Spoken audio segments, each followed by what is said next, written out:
G'day again, Year 11, and welcome to another YouTube lesson.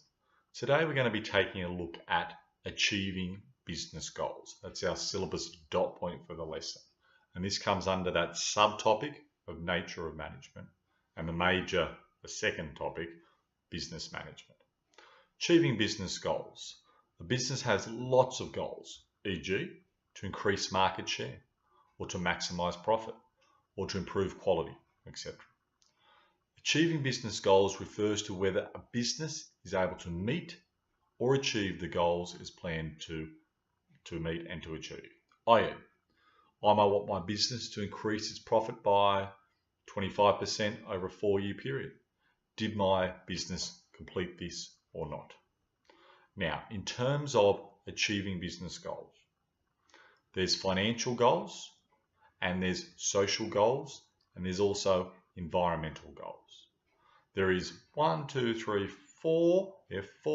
financial goals a business will want to achieve. It's profits, to increase those, to increase a business's market share, to increase the growth, to grow the business, and to also increase the business's share price. On top of that, because of the triple bottom line, which is profitability, has always been a focus for a business. Also, social aspects, caring about society, and environmental goals, environmental aspects is also important for a business now. So there's social goals for a business, right? And they're things such as community service, right? There's 3 things that you need to quote from the textbooks for social goals. There's also environmental goals, and Woolworths is trying to achieve that. So is Coles at the moment. Their hands are a little bit tied with it, but at least they're doing the right thing with single-use plastic bags. Also with today's lesson, in terms of achieving business goals, we take a look at achieving a mix of the above goals. And that's that corporate social responsibility, caring about society and the environment, not just profits. But it is difficult to achieve a mix of those goals, but it is somewhat possible in the medium to long term. We'll also take a look at innovation, motivation, mentoring and training, and how they can add to greater staff involvement. And you might ask, what's that got to do with profit or achieving mix of goals, etc.? If you can increase the staff involvement, get them motivated, get them well-trained, innovative, then you're much more likely to see greater profits and so on. All right, the first goal, profit. First one is a financial goal. It's profit or profitability. The key goal for a business is obviously its bottom line to maximize profits. In order to maximize profits, a business will generally need to increase sales, revenue, or reduce cost. They're the 2 things. If a business is able to maximize profits by, say, reducing those costs, then it can be said to be achieving one of their potential financial goals. Now, mathematically, for the maths nerds, all of us, including myself, probably not, this is how we find or arrive at our profit. Total sales times the price at which we sell the product equals the total revenue in a dollar amount. I.e., you sell, 100 items, 100 units of something for $1. Well, not surprisingly, the total revenue would be 100 times 1, $100. The total expenses incurred in operating the business equals the total cost. So we've figured out the total revenue, the total costs. Our profit is simply total revenue minus total costs. It's the difference between the 2. You need to try and increase your revenue and or reduce your costs. The next goal for a business, again, is a financial one. It's about market share. All right, another financial goal there is to increase the size of that market share. The market share is what percentage of the total market it sells to. For example, Coke has about 60% market share of cola. If you had a big pie graph there, pie chart, 60% of that is, 60% of that is Coke. And Pepsi probably got about 30% market share. Total, it's close to 90%, thereabouts. whereas all other coalers have only about 10% of market share. So, if a business has the goal of increasing its share of the market by 10%, so over 2 years, it's obtainable perhaps, then it can be said to achieve that particular business goal if it does so. All right. The next, again, financial goal is growth. Growth refers to a business becoming bigger. It's often measured in market share or share of the market, but not always. For example, a business could become bigger by employing more workers than it did 2 years ago.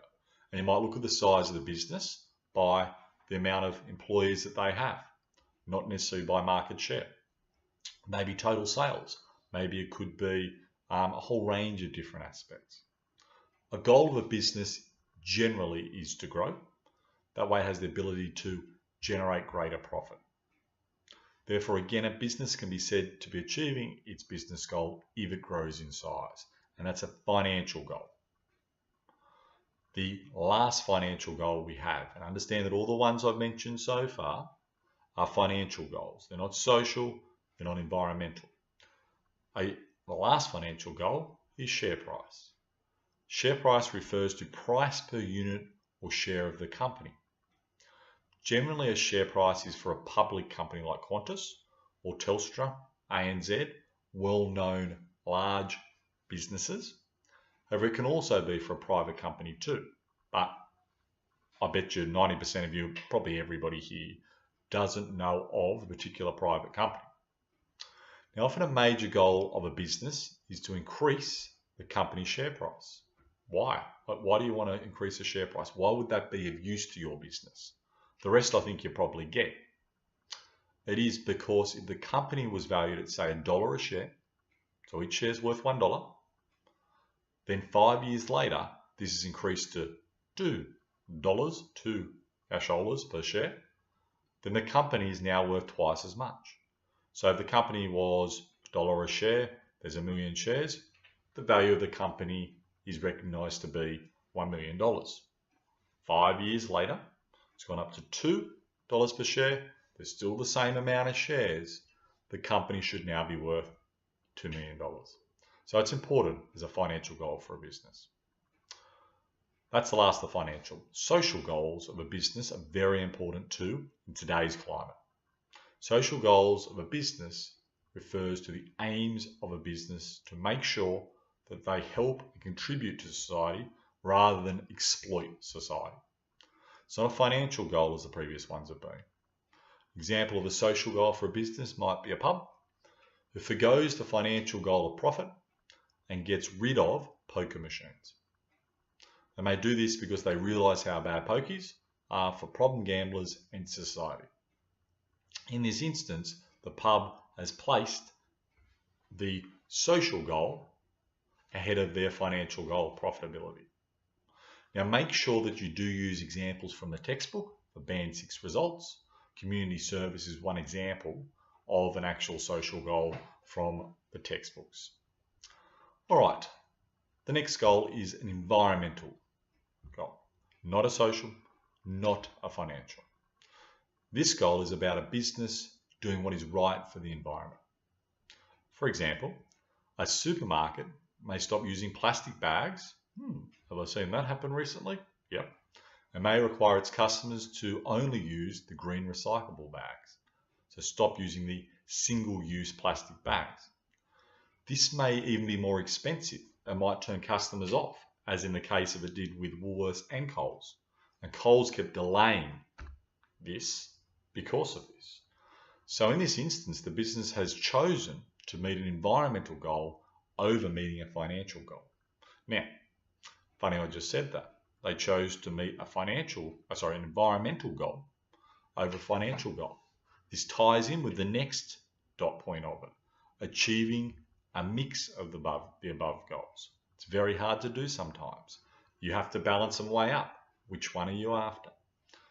A business needs to weigh up which goal to focus on sometimes, as it is difficult to meet all of these goals all at the same time. For example, in my poker example earlier, if they get rid of poker machines, which are like a social cancer, okay, then we find that the business 99% of the time, especially in the short term, will lose money. Their profit will be down. They generate a lot of money, mostly from problem gamblers. And as a result, but the flip side of that is that it's very good for society. Now keep in mind with this example, it may work from a financial point of view for the pub in the long term, perhaps, because there are some people who like to go to pubs that are socially responsible, and therefore they may avoid the pubs that have the poker machines because they know the one that got rid of them is doing the socially responsible thing. All right, now on the flip side, some of these goals can work hand in hand and even increase a business market share.